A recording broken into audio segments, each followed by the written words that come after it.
Spells are probably the strongest card type overall, but that doesn't excuse them from having some of the hugest blunders as well. In this list, we'll be going over some of the more terrible normal spells, while also skipping cards that are just boring or meant to be bad. And at number 10, we've got Return of the Doom. To activate it, you need to discard a monster to the grave, and then it lets you return one of your monsters that were destroyed by battle and sent to the graveyard back to your hand during the end phase of this turn. Terrible problem-solving card tax and an effect that's equal parts bad as it is puzzling. While this card isn't objectively bad, it really leaves a lot to be desired when compared to others of the time. The thing with Return is that it gets worse the more you think about it. Alright, so getting a monster back isn't bad, right? But you're doing it at the end phase of your turn when you can't even use it again, and the discard costs make sure you're not even going card neutral in that exchange. However, what makes it even worse is, when are you even losing monsters by battle during your own turn anyways? Either you got hit by a battle trick, or you wanted to crash your monsters for their floating effects. In the first case, well, you better be praying your opponent is using stuff that actually messes with attack power values, because they hit you with an actual removal instead, you won't be doing much. In the latter, well, it is a way to get a normal summon back for the following turn, but even when this card was released, they already had Call the Haunted and similar reborn spells that are just gonna do its job but faster and better too. With the eventual release of the strictly better Monster Reincarnation, which just lets you pitch a card to add a monster from your graveyard back to your hand, Return from the Doomed and the rest of the cards in its mediocre series became a little more than relics of an old era. And at number 9, we have Hieroglyph Lithograph. This spell requires you to pay 1,000 life points to activate it, and then for the rest of the duel, your hand size limit becomes 7 instead of 6. Lithograph does have a beneficial effect, but it's so incredibly minor that this card might as well read pay 1,000 life points and nothing else. The default hand size limit is already 6, meaning that at the end of your turn, if you have more than 6 cards in hand, you'll have to discard until you reach that. This is already a mechanic that hardly ever comes up during a duel. If you're ending your turn with 7 or more cards in hand, it's either because you couldn't make any plays for 2 turns in a row, or you're drawing so many cards you couldn't even play them all during your turn. For the first case, it's not like Lithograph is saving you by letting you do nothing for an additional turn. And for the second one, it's not like the 7th card in your hand during your opponent's turn would have been game-changing either. Even within its niche, this card is pretty awful, as we also have Infinite Cards, which is a continuous spell that removes the hand size limit mechanic while it's on the field. For the minor downside of being a continuous card, and thus vulnerable to removal, you can at least commit to having as many cards in your hand during your opponent's turn as possible, instead of the small increase that Lithograph would give you. So, even if you're running one of the monsters that cares about how many cards you're holding for its attack, there's no reason to be on Lithograph. The only impressive thing about this card is it being a normal spell which will just change a game mechanic if it resolves, applying a lingering effect on the player for the rest of the duel. While it does so in an incredibly minor way, that kind of effect is actually quite rare, and we would only see it coming back years later with Time Terran Morganite. That card prevents you from using monster effects on the hand, but gives you 2 draws and 2 normal summons per turn instead. Even with all of that, Morganite sees very little play, but it's still infinitely more usable than Lithograph ever will be. And at number 8, we've got Burst Return. This spell card can only be activated if you control a face-up Elemental Hero Burstinatrix, in which case it returns all face-up Elemental Hero monsters in the field to the hand except Burstinatrix. These sort of hyper-specific anime moment cards were more common than you would have thought during the GX era, and this might be one of the worst out of them. Never mind the fact that Burstinatrix is probably one of the worst E-Hero vanilla monsters to run due to its worst stats, as well as access to subpar fusions, which is already a pretty bad place to be at. Her signature card had to be pretty bad as well.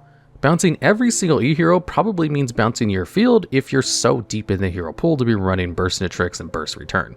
Sure, there's some slight utility in picking your heroes back up, like you could use their effect to get a Stratos back to your hand, but there are better ways both in and outside of the archetype to do that. Even consider yourself in the world of being forced into a hero mirror match back then, it would be hardly worth it to use a 2-card combo to get rid of literal vanilla monsters. Or, God forbid, give your opponent back their own Stratos instead. Even in a more modern context where your opponent's field might be full of extra deck monsters that bouncing is usually good against, this card only returns Elemental Heroes, which are but a fraction of the hero monsters now.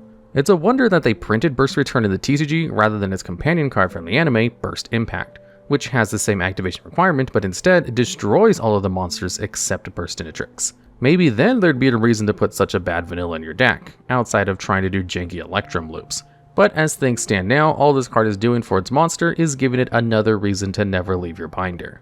And at number 7, we have Nanana. This is a spell card which gives a 700 attack boost to a level or rank 7 monster you control until the end of this turn. Nanana makes this list as the worst possible choice when it comes to boosting your stats. While these kinds of effects have been useful at various points throughout the game's history, both early on as being a great battle trick or later on as an added bonus to certain cards, Nanana lose out on most of this utility due to being a normal spell. This means that you're never getting a surprise trade on your opponent, and your best case scenario with this card is usually a 1-for-1. Unlike most other combat tricks, since this one happens during the main phase, it's also going to make you trade extremely badly into any other ones as well. Even in its own realm of a spell speed 1 attack boost, this card is heavily outclassed, being beaten in both boost amounts and duration by pack fillers like Blustering Winds and Backup Rider. This is without even getting to the fact that you can't even use this card on the majority of monsters. 7 has always been one of the most awkward levels to work with, being less common than both 6 and 8. The rank 7 pool, while pretty good, doesn't really have any big benefit from this sort of effect either. This leads to the biggest contradiction with this card, as any deck which can play enough level 7s for this effect to be activated consistently is never going to need a stat boost in the first place. Ultimately, all of that is why it was never a big deal for this card to remain an OCG exclusive all the time. Nanana is the name of the weird-looking yellow creature next to Yugioh in the art, the mascot of TV Tokyo, and its shape is a joke about how 7 and banana sound alike in Japanese. Just as with potato and chips, this card's reference to other exclusive Japanese media guarantees you won't ever be seen a copy of it in real life. Well, that and its rarity due to being an exclusive promo card. And at number 6, we have Calming Magic. This spell can only be activated during the start of the main phase 1. And then its effect prevents both players from summoning monsters during the main phase and battle phase of this turn. Calming Magic has a lot in common with some really powerful cards. Lingering spells like Cold Wave and Heat Wave that you can just activate and the effect will be active no matter what, pretty much have always bordered on being pretty strong and bannably broken. However, this card also differs from these in a really significant way. It's only active during the main and battle phase of this turn. This being a normal spell means it's only active during your turn. This can still restrict your opponent. Lots of decks these plays are going to summon monsters to use as interruption during your turn. And even back then, many decks would be on battle recruiters.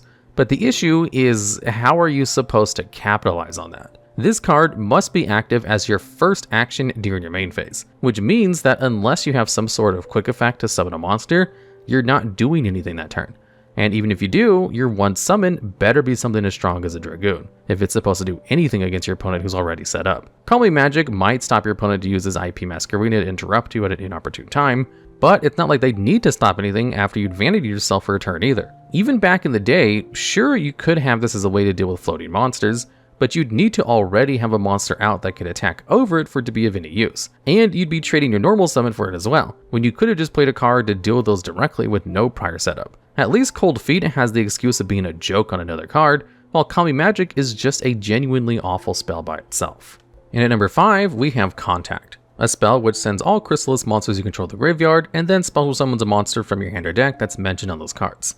So now, what's so bad about this card?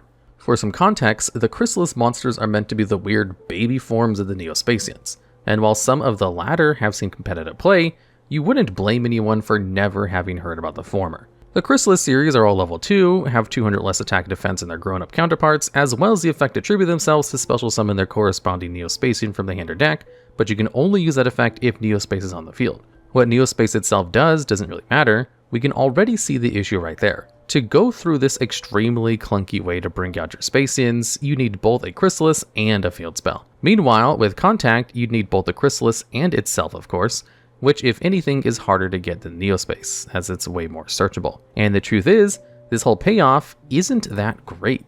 Most of the Neospatians have terrible effects, and their synergies with the Neospace only serves to enable some terrible fusion monsters. Historically, the most people did was just play either Dark Panther or Grand Mole as just generically good cards.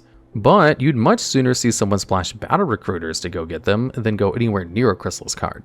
And getting to them through Contact is just objectively worse than even the already mediocre other way, since it requires you to send all Chrysalis you control to the graveyard to summon one monster that's mentioned in them. Which means that if by some miracle you've managed to put 2 of those useless guys in the graveyard and activate Contact, you get rid of both of them and only get out a single Neospacing for your trouble. This wasn't the first or the last, but certainly one of the worst cards to be translated from the anime to the real game.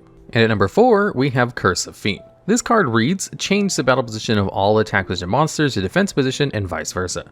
These positions cannot be changed during this turn except by a card effect. You can only activate this card during the standby phase. If the wonky wording and grim dark art didn't tip you off, Curse of Fiend is a really old card. That's why it also sounds like the card straight up shouldn't work. How are you supposed to activate a normal spell during your standby phase? Well, the official ruling turned out that you can't just activate it from your hand like a quick play spell, but rather you need to set it and then have it face down your field during your next turn. This essentially makes this card into a worse trap, which isn't really where you want it to be at.